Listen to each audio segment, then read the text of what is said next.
Operação do ICE prende mais de 400 imigrantes na Flórida. E um caso gera grande repercussão. O homem que vive 40 anos nos Estados Unidos foi detido após viagem à Europa e agora corre risco de perder o green card. E ainda no segundo dia de shutdown, o impasse continua em Washington. O governo segue paralisado e a crise política e econômica avançam. Tudo isso e muito mais, agora no Agenda 47.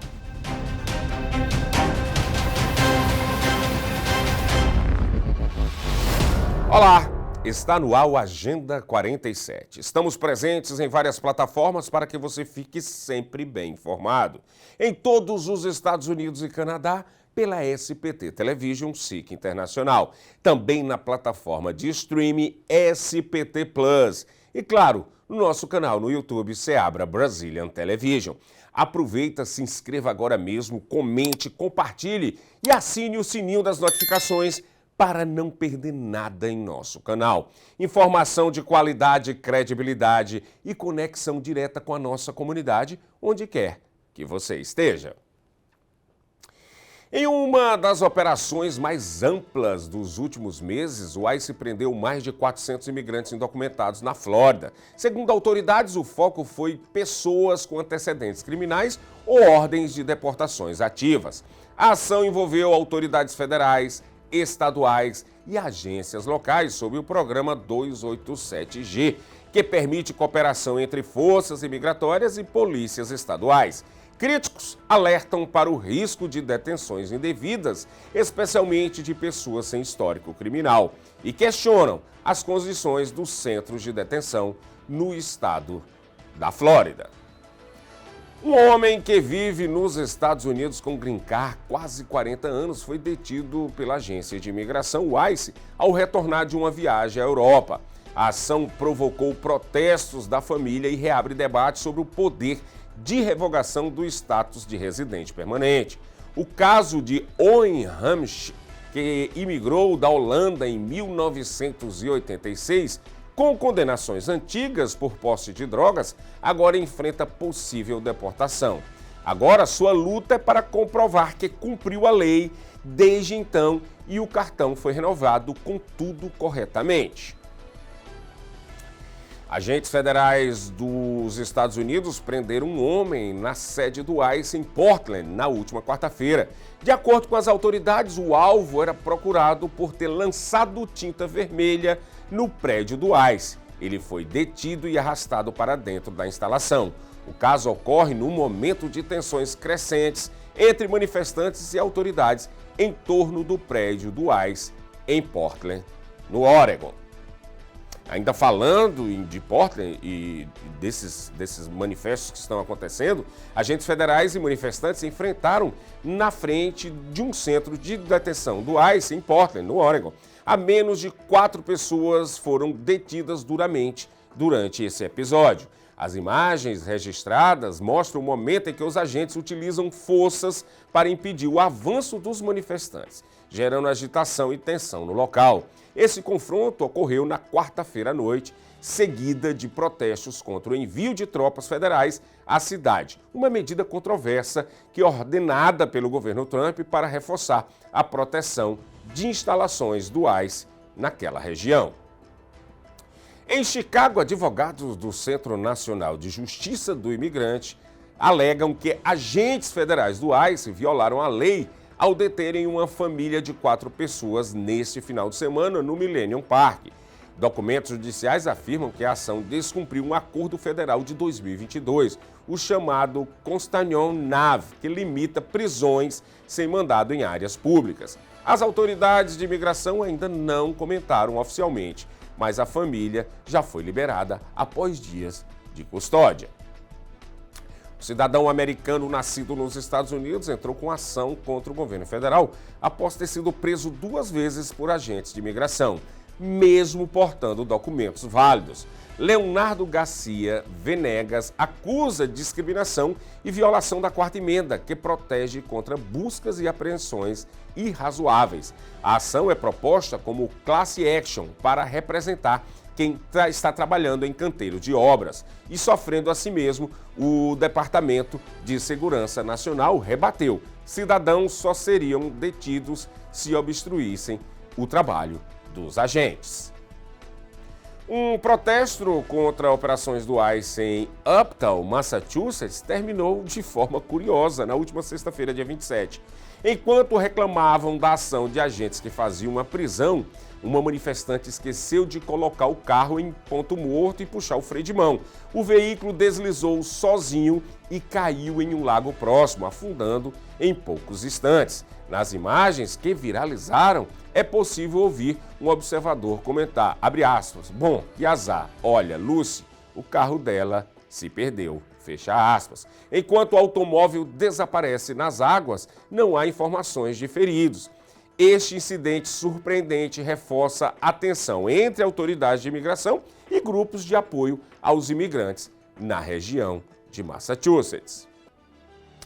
Em uma medida inédita nos últimos 4 anos, o governo federal dos Estados Unidos planeja retomar o processamento de novas solicitações do programa DACA, o que é aquela ação que protege contra a deportação e autorizações de trabalho para imigrantes trazidos ao país ainda criança. Os detalhes foram pela primeira vez desde 2021 retomados para essa obtenção. O governo norte-americano agora planeja aceitar e processar novas inscrições para o DACA, ação deferida para a chegada na infância. O programa oferece amplo amparo contra deportações e autorizações de trabalho para quem foi trazido nos Estados Unidos, como eu falei, até os 16 anos. Essa retomada é condicionada a uma decisão judicial no Texas, onde a licença para trabalho pode ser negada para residentes locais. Se aprovada, a iniciativa válida para 49 dos 50 estados e abriria caminho para centenas de milhares de novos candidatos ao DACA. Uma juíza dos Estados Unidos determinou a libertação imediata de uma mexicana com DACA, detida pela agência migratória do ICE lá no Texas, após reconhecer que foram violados seus direitos constitucionais. Segundo a decisão judicial, seu processo de detenção careceu de devido processo legal e garantias fundamentais. A juíza concluiu que a recente detenção foi prolongada sem justificativa e fere cláusulas da Constituição americana e ordenou que a mulher seja posta em liberdade até que seu caso seja adequadamente reavaliado. O governo federal ainda não se manifestou oficialmente sobre este caso. Uma decisão marcada por dor e esperança. Após 22 anos nos Estados Unidos, Marcos Túlio Miedia, um hondurenho que vivia na Flórida, optou por fazer uma autodeportação voluntária para evitar ser capturado em operações de imigração e sofrer abusos em centros de detenção. Ele se despediu de sua mulher e de seus filhos no aeroporto de Orlando antes de embarcar rumo a São Pedro Sula, onde reencontrou seus pais, com quem não havia mais contato há 2 décadas. A volta voluntária, autorizada pelo ICE, foi uma alternativa ao processo legal e aos riscos que ele poderia enfrentar nos Estados Unidos enquanto indocumentado. Confira. Com a mala na mão, Marcos Túlio Mejia se despede de seus 4 filhos e sua esposa. Preferiu uma saída voluntária e não uma prisão com posterior deportação. Pois na manhã em que estava no aeroporto de Orlando, o bracelete foi removido. Os oficiais me acompanharam até o avião e então com destino a Honduras. Me despedi da minha família. Mejia chegou a São Pedro Sula. Lá o esperava sua mãe e assim recebeu o abraço de seu pai. Então eu estou feliz e agradecida ao meu pai porque eu tenho aqui ao meu lado. Haviam passado 22 anos sem ver seus pais. Ambos o viram partir em 2004 em busca do sonho americano, tempo durante o qual não conseguiu regularizar sua situação migratória por faltar a uma consulta com o ICE há 2 décadas, mas conseguiu construir uma empresa de pintura nos Estados Unidos que gera emprego. Um momento agridoce e com o coração dividido, não. Contente de ver meus pais e, por outro lado, triste porque, minha família que está nos Estados Unidos, meus 4 filhos, minha esposa, os quais espero ver em breve, que Deus me ajude. Tudo dependerá do pedido familiar feito por sua esposa e que sua saída voluntária, autorizada pelo Escritório de Operações de Aplicação e Remoção do ICE em Orlando, tenha algum efeito positivo. Ele é um pai de família que só se dedica a trabalhar e somos uma família muito unida e bonita. Agora, Mejía espera a resposta de sua petição familiar em Colón, a cerca de 500 quilômetros da capital de Honduras. Que ele possa fazer todo o processo legal e que seja aceito, seja perdoado e possa voltar ao seio da sua família o mais rápido possível. A juíza Carmen Maria Rey, com mais de 20 anos de carreira, revela que jamais imaginou enfrentar medo ao proferir decisões sobre casos imigratórios, até ver as crescentes prisões violentas contra latinos em Nova York. Segundo declarações suas, ela passou a se preocupar com retaliações políticas, pressões institucionais e ameaças pessoais, associadas, inclusive, à aplicação da lei. Vamos conferir.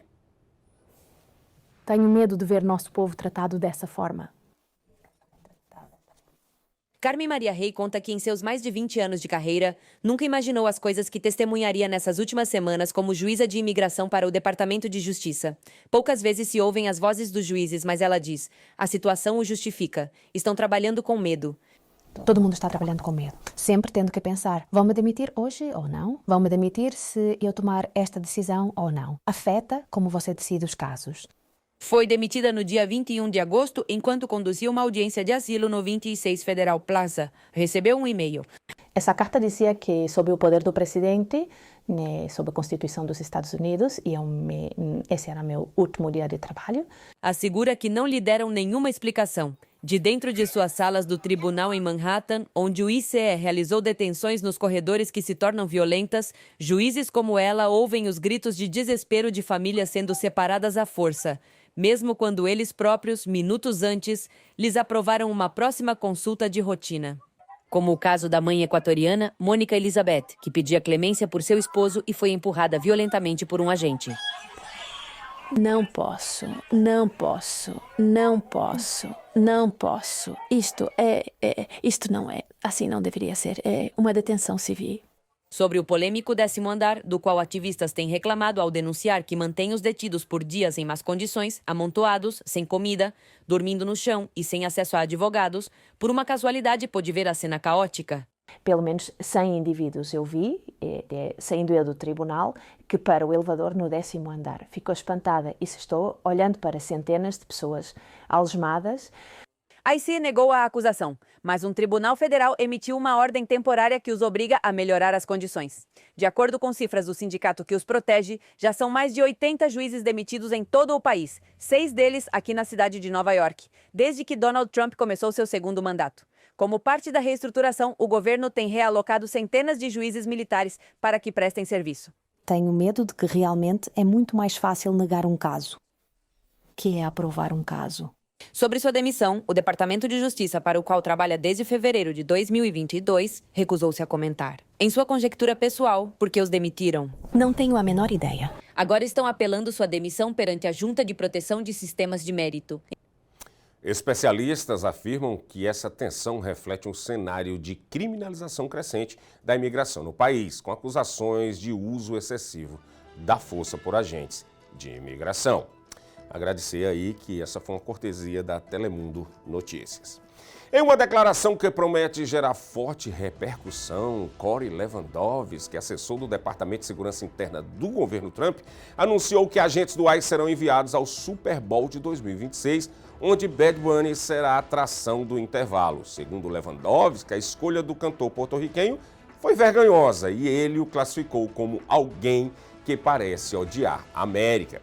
Ele disse ainda que não há lugar onde se possa oferecer abrigo seguro para pessoas que estão ilegalmente nos Estados Unidos, nem no Super Bowl, nem em nenhum outro lugar. Lewandowski não detalhou o modus operandi dos agentes, mas afirmou que estarão em todos os lugares. Essa promessa ocorre poucas semanas após o anúncio oficial de Bad Bunny como atração do halftime no caso, Super Bowl de 2026. Os Estados Unidos entraram nesta quinta-feira no segundo dia de paralisação do governo federal.